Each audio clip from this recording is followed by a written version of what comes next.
before it was mined up 4 or 5 years ago, when I looked up and I could see the strata and the layers of shell, and right in between the layers of shell I saw this layer of lime rock. And this lime rock layer had garfish scales, and it had phosphate pebbles, it had some horse teeth and camel teeth, and this told me that this was a prehistoric riverbed of some kind. So for 4 or 5 years I'd come in here 2 or 3 days a week, and I would just follow the drag lines as they stripped this land away, and I would follow this ancient stream bed which ran from west to east. And I knew that soon enough I would hit a very rich fossil layer, and that happened on June the 28th, 1983.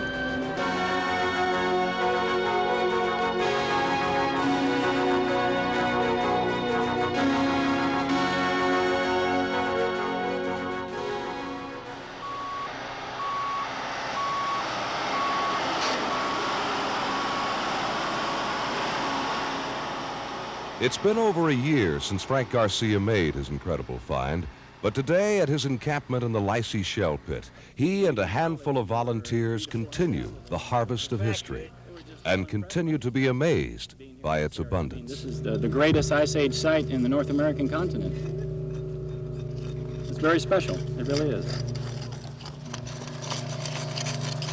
This is something I've wanted to do all my life, is dig for bones. I don't know why, it's just one of those things, you know?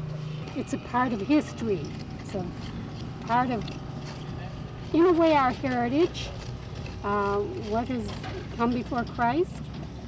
And it's just so very, very interesting, we think. I'd like to take a course in anthropology or paleontology. I've collected fossils all my life, for many years.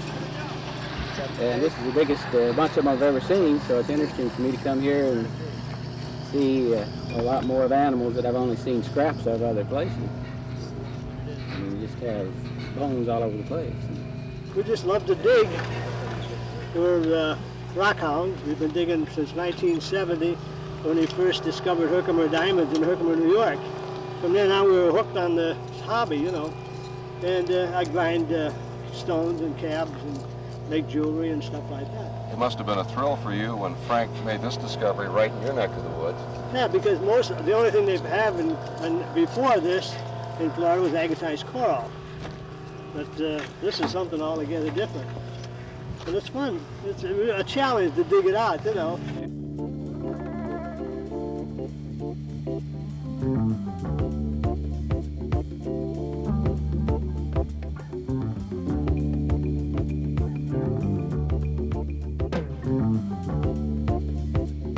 I had an idea of what I was in store when I went down into the pit that day on the summer of '83, and I looked up the wall, and there I saw nothing but jaws and ribs and vertebrae and skulls and you name it, and it was just incredible. It was just like, I guess, when Carter found King Tut's golden trove, you know. I see many wonderful things. That's exactly what I saw.